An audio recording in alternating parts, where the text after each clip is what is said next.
시편 23편은 우리 모두가 아는 것처럼 다윗이라는 사람의 시입니다.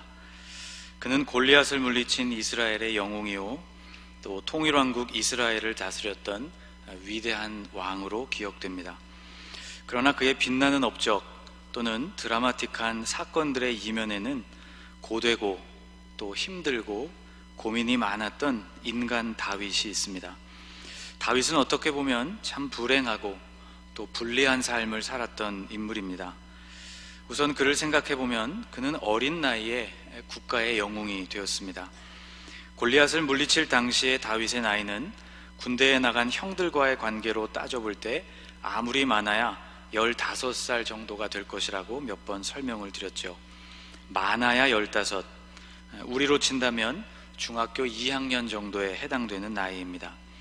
그는 이렇게 어린 나이에 온 나라 백성들의 주목을 받게 되었습니다. 기분 좋은 일일지는 몰라도 실은 아주 부담스러운 일이 아닐 수 없었을 것입니다. 온 백성들이 자신을 알고 있다는 것, 또 그에게 큰 기대를 걸고 있다는 것, 이것이 주는 부담이 만만치 않았을 것이기 때문이죠. 그들의 기대에 부응해야 한다는 압박감은 아마 어린 다윗의 마음에 굉장한 부담이 되었을 것입니다. 이와 동시에 또 다윗은 왕으로부터 받는 미움을 견뎌야 했습니다. 왕을 위해서 싸우는 용사, 또 왕을 위해서 수금을 타는 연주자였던 이 다윗이 그가 섬기는 바로 그 왕에게 또 지독하게 미움을 받았습니다. 사울 왕은 수금을 타고 있는 무방비 상태인 다윗에게 몇 번씩이나 창을 던졌고, 또 다윗이 도망자가 된 이후에는 3,000명의 군사들을 이끌고 다니면서 다윗의 생명을 찾았습니다. 다윗이 영웅이기는 했지만 나라 안에서 그의 편이 되어주는 사람은 거의 없었습니다. 다윗이 도망치는 곳곳마다 다윗에 대한 정보가 사울에게로 전해졌습니다. 가까스로 피해서 살아남았던 적이 한두 번이 아니었죠. 그런데도 다윗은 선택할 수 있는 여지가 사실상 별로 없었습니다. 사울은 하나님께서 기름을 부어 세우신 왕이었습니다. 자신이 직접 사울에게 손을 대어 원수 갚는 일을 하지 않기로 결정을 내린 이상 부지런히 도망을 다니는 길밖에는 다윗에게 선택의 여지가 없었기 때문입니다.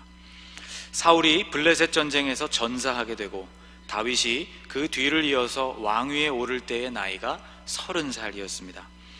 그러니까 15살 무렵부터 그의 젊은 날 15년 정도 되는 그 10수년 동안을 다윗은 도망자로 지내야 했던 것이죠. 이 오랜 시간을 지나는 동안 다윗이 가장 힘들게 느꼈던 점이 무엇이었을까를 곰곰이 생각해 보았습니다. 생명의 위협, 또 기약 없이 하나님의 때를 기다려야 하는 그 시간의 지루함, 또 불안함 속에서 늘 거처를 옮겨 다녀야 하는 불편함 등이 아마 다윗을 힘들게도 했겠지만, 아마도 다윗을 가장 힘들게 만들었던 것은 외로움이 아니었을까 생각을 해보았습니다. 그에게는 자신의 삶을 인도하고 지도해줄 멘토가 없었던 것이죠. 그는 한 번도 가보지 않은 길을 가보고 있었고, 그리고 그 길에 대해서 물을 수 있는 사람이 별로 없었습니다.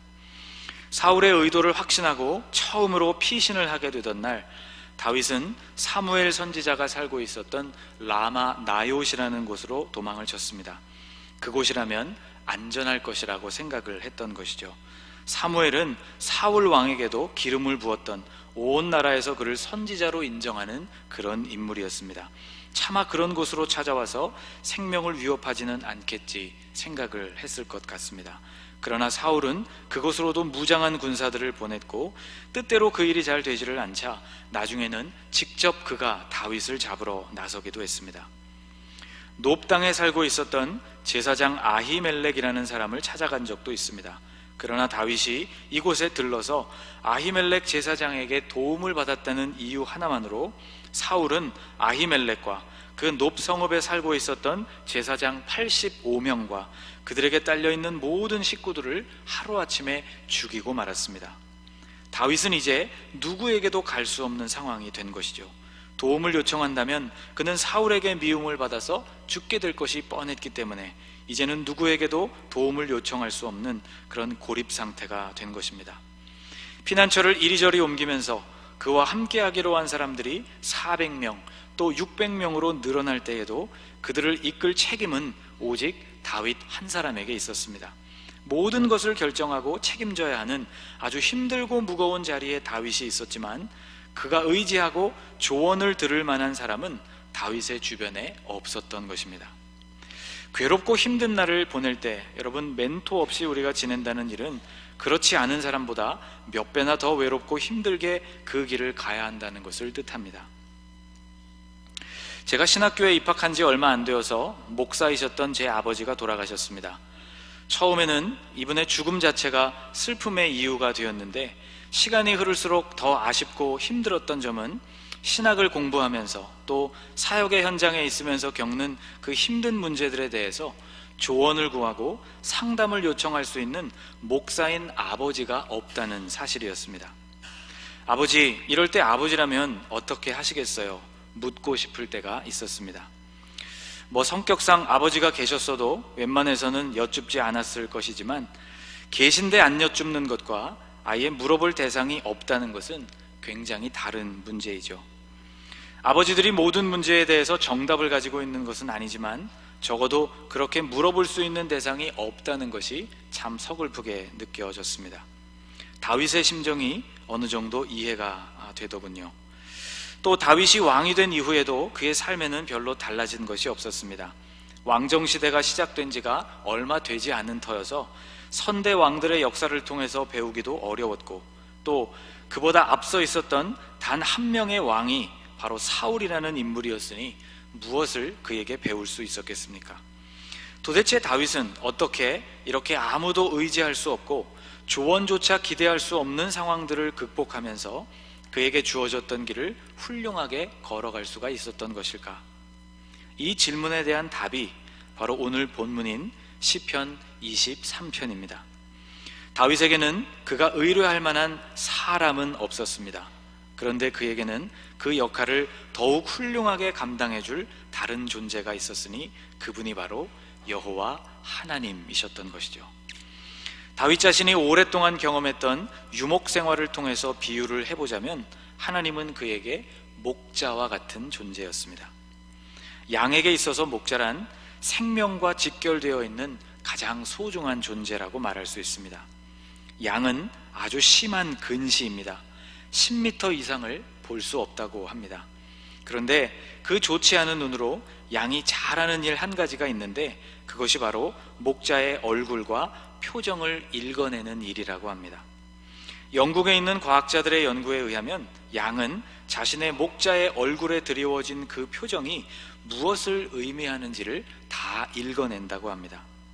사방을 둘러보면서 스스로 먹이와 위험을 감지하는 일을 할 수 없으니 대신 적극적으로 목자의 얼굴에 주목하게 된 것이죠. 살아남기 위해서 제한적인 자신의 능력을 극대화시켜서 가장 효율적인 일에 사용하고 있는 셈입니다. 다윗이 바로 그러했습니다. 그는 의지하고 조언을 구하고 상담할 대상이 없는 그 암울한 상황 속에서 절실하게 하나님을 의지했던 것이죠. 오늘 본문 2절 말씀을 보면 목자가 양을 이끄는 것과 같이 하나님께서는 다윗에게 이렇게 해주셨다고 고백하고 있습니다. 그가 나를 푸른 풀밭에 누이시며 쉴만한 물가로 인도하시는도다. 2절 말씀을 보면 양이 눕는다 그런 표현이 나오죠. 풀밭을 만났으니 양이 편안하게 눕나 보다 이렇게 생각하겠지만 여러분, 양이 누울 수 있는 조건은 의외로 굉장히 까다롭다고 합니다. 4가지 조건이 충족되어야 양은 비로소 눕는다고 하는데, 첫째, 소심한 양은 안전하다고 굳게 믿게 될 상황에서에만 누울 수 있다고 합니다. 두 번째, 양들 사이에 싸움이나 긴장 상황이 없어야만 누울 수 있다고 하고, 셋째로 파리 때나 모기 때와 같이 양을 괴롭히는 곤충이 없을 때에야 비로소 누울 수 있다고 합니다. 그리고 네 번째, 아마 가장 중요한 조건이겠죠. 배불리 먹어야 누울 수 있다고 합니다. 잠잘 때를 제외하고 양이 눕는 유일한 때는 바로 이런 조건들이 만족될 때라고 합니다. 하나님은 의지할 곳 없는 다윗을 바로 이와 같이 보호해 주셨던 것이죠. 그로 하여금 편안하게 안전하게 생각하게 만들고 긴장이 없는 상태로 그를 만들고 또 그에게 모든 근심으로부터 벗어나게 해서 양이 풀밭에 눕는 것과 같이 편안한 상태로 그를 만들어 주었다는 것입니다. 상황은 결코 그렇지 않았지만 하나님이 그의 목자가 되셔서 가능했던 일이었던 것이죠. 목자이신 이 하나님으로 인하여 다윗은 또 4절 말씀을 보면 사망의 음침한 골짜기를 통과할 때에도 두렵지 않다고 고백합니다. 같이 한번 4절을 읽어볼까요? 내가 사망의 음침한 골짜기로 다닐지라도 해를 두려워하지 않을 것은 주께서 나와 함께 하심이라. 주의 지팡이와 막대기가 나를 안위하시나이다. 아멘. 이 4절 말씀을 보면 골짜기가 음침하다라고 기록되어 있습니다. 골짜기가 어둡다는 말이죠. 골짜기가 어두운 이유는 골짜기 안으로 그늘이 드리워지기 때문입니다. 영어로 번역된 성경에도 이 구절을 The Valley of the Shadow라고 표현하고 있습니다. 그림자가 드리워진 골짜기라는 표현이죠. 양들이 이동하는 광야에는 이런 어두운 골짜기들이 참 많이 있습니다. 이 사진은 유대 광야 북쪽에 있는 나할 다르가라는 곳의 사진입니다. 보시는 것처럼 가운데 깊이 패인 골짜기 안으로 짙은 그늘이 드리워져 있습니다. 또 이곳은 요단강 동편에 있는 또 다른 광야의 모습입니다. 공통적으로 골짜기가 가진 특징은 어둡다는 것인데 골짜기 깊숙한 곳까지 햇빛이 닿지 않기 때문에 그렇습니다. 이런 골짜기는 빗물이 흘러내려가면서 바닥을 침식해서 만든 것인데 1년 중 대부분의 시간에는 이곳에 물이 흐르지를 않습니다. 우기가 되어서 비가 내릴 때에만 물이 흐르는 것이죠. 그래서 이런 하천을 건천, 간헐천, 아랍어로는 와디라고 부릅니다. 광야에서 그늘을 만난다는 것이 여러분 얼마나 고마운 일인지 모릅니다. 온도가 극도로 높고 습도가 거의 없는 광야에서는 그늘에만 들어가면 아주 시원하고 상쾌하고 살 것 같이 느껴집니다. 로뎀나무라는 나무는 광야에 사는 키가 크지 않은 나무입니다. 작은 그늘을 만드는 그런 나무이지만 구약 성경을 보면 엘리야가 그 나무 그늘 아래로 피했다는 구절을 만납니다. 작은 그늘도 광야에서는 큰 도움이 되기 때문이죠. 이런 계곡도 시원한 그늘을 제공해 줍니다. 그런데 이런 그늘은 대단히 위험한 그늘입니다. 사망의 골짜기라고 표현한 이유가 있습니다. 그리로 언제 물살이 밀어닥칠지 알 수 없기 때문입니다. 목자와 양이 있는 곳의 날씨는 아주 맑아서 양들을 이끌고 이런 계곡의 그늘로 들어가고 싶은 마음이 들 것입니다. 그런데 저 멀리 상류에 만일 비가 내리게 된다면 엄청난 양의 물이 이 계곡을 타고 무서운 속도로 밀려 내려오게 됩니다. 만일 그런 때 골짜기 안으로 목자와 양들이 들어섰다면 순식간에 물에 쓸려 내려가 버리고 마는 것이죠. 오늘날도 이스라엘 뉴스에는 심심치 않게 이런 뉴스가 등장합니다. 그래서 경험이 아주 풍부한 목자들이 아니면 이런 골짜기로는 웬만해서는 양들을 인도해 드리지를 않습니다. 다윗의 생애에 이런 죽음의 골짜기와 같은 인생의 고비가 참 많았습니다. 사울에게 포위를 당하여서 꼼짝없이 잡혀주게 된 때도 있었고, 사울을 피해서 다급하게 도망을 친 곳이 골리앗의 고향이었던 가드였을 때도 있습니다. 호랑이 굴로 들어가게 된 셈이었죠. 아들 압살롬이 반란을 일으켜서 맨발로 피신을 갔던 적도 있습니다. 그러나 이 모든 위기 상황에서 목자이신 하나님은 다윗과 언제나 함께 해주셨습니다. 내가 사망의 음침한 골짜기로 다닐지라도 해를 두려워하지 않을 것은 주께서 나와 함께 하심이라. 목자의 지팡이와 막대기가 양에게 큰 안심이 되는 것처럼 하나님의 함께 하심과 인도하심이 다윗에게 큰 위로가 되었던 것입니다. 다윗은 6절에서 그 목자이신 하나님이 자신에게 어떤 분이신지를 이렇게 요약해주고 있습니다. 같이 한번 읽겠습니다. 내 평생에 선하심과 인자하심이 반드시 나를 따르리니 내가 여호와의 집에 영원히 살리로다. 아멘. 하나님은 다윗에게 대하여서 선하셨고 그리고 인자하셨다고 고백하고 있습니다. 여기 나오는 선하다라는 말은 여러분이 잘 아시는 단어인 히브리어 토브입니다. 영어로는 굿으로 번역되는 이 단어는 이 간단한 단어 안에 수없이 많은 의미를 담고 있는 그러한 단어이죠. 구약 성경에서 559회나 등장하는 꽤 빈도 높은 단어입니다. 그 의미가 매우 다양한데 하나님과 관계되어서 토브라는 말이 쓰여질 때에는 하나님의 변함없고 완전하시고 선하고 좋은 성품을 뜻할 때 이 단어가 사용되었습니다. 여러분, 하나님은 좋으신 분이십니다. 우리말에 좋다라는 의미가 가진 그 수많은 의미들을 그대로 적용해도 좋을 만큼 하나님은 좋으신 분이십니다. 그분은 아무것도 없는 광야, 죽음이 도처에서 우리를 위협하는 광야와 같은 곳에서 누구도 의지할 수 없는 그러한 다윗에게 좋으신 분이었던 것처럼 우리에게도 좋으신 분이십니다. 그 때문에 다윗은 살 수 있었고 또 버틸 수가 있었습니다. 또 다윗이 경험한 하나님은 인자하신 분이었다고 고백합니다. 여기 다윗이 고백하는 인자하다는 말은 여러분이 몇 번은 들어보셨을 법한 헤세드라는 말입니다. 자비, 긍휼, 친절함을 뜻하는 이 말도 우리에게 굉장히 친숙한 단어이죠. 영어 성경에서 헤세드를 번역하면서는 대개 loving kindness라고 번역을 했습니다. loving, 사랑으로 충만하고 kindness, 친절하신 모습을 뜻하는 단어이죠. 여러분, 이것이 바로 목자가 되시는 우리 하나님의 모습입니다. 사람의 위로와 격려, 또 사람의 조언과 충고를 받을 수 없었던 다윗이 그 오랜 세월 동안의 고통을 넘어서 영과 혼과 육이 건강한 상태로 보존될 수 있었던 이유는 바로 하나님이 그를 사랑해 주셨고 하나님이 그에게 친절하셨기 때문이라는 것이죠. 하나님의 인자하심이 다윗을 살게 했다고 그는 고백합니다. 이런 하나님을 목자요 인도자로 삼고 있었기 때문에 다윗은 죽음의 골짜기를 통과할 때에도 극한의 안정감과 넘치는 위로를 경험했던 것입니다. 여러분, 이 하나님이 우리의 목자이시기도 합니다. 7월 맥주감사주의를 기다리면서 우리가 감사한 제목들을 감사나무에 매달고 있습니다. 달려진 제목들을 한번 살펴보았는데 벌써 뭉클한 제목들이 참 많더군요. 특히 해를 거듭할수록 고난 중에서도 감사하는 내용이 많아지고 있다는 것을 보면서 참 감사하다는 마음을 가져보았습니다. 내일부터는 내가 무엇을 가지고 하나님께 감사하고 또 어떻게 감사할 것인지를 우리가 함께 깊이 생각해보는 특별 새벽 기도도 시작하게 됩니다.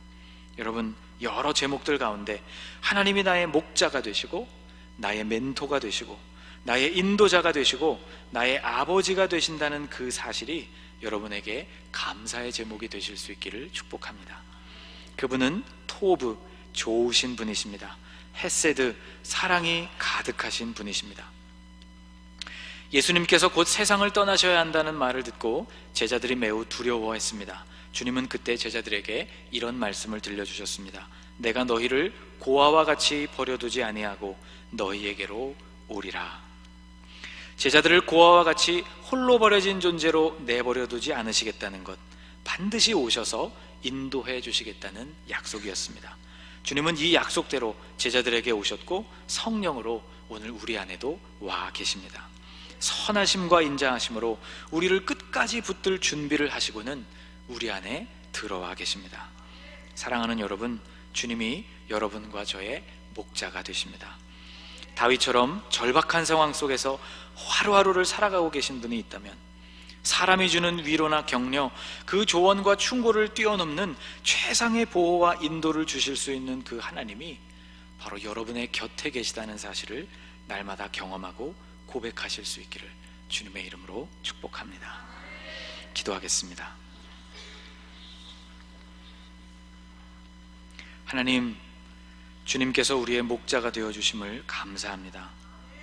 의지할 곳 없는 우리의 인생이 비로소 주님 안에서 안식과 평안을 누리게 하시니 감사합니다. 선하심과 그 사랑으로 우리를 인도하여 주심을 찬양합니다. 우리의 목자가 되시는 그 주님을 의지하여 사망의 음침한 골짜기를 지나갈 때에도 해를 두려워하지 않는 하나님의 자녀들로 살게 하여 주옵소서. 주님의 지팡이와 막대기가 우리를 늘 안위하고 계심을 경험케 하옵소서. 원수의 목전에서도 상을 베풀어 주시는 하나님의 그 좋으심, 주님의 그 충만한 기름 부으심을 날마다 누리게 하옵소서. 우리가 목자 되신 그 주님의 품 안에서 영원히 살게 하옵소서. 예수님의 이름으로 기도하옵나이다. 아멘.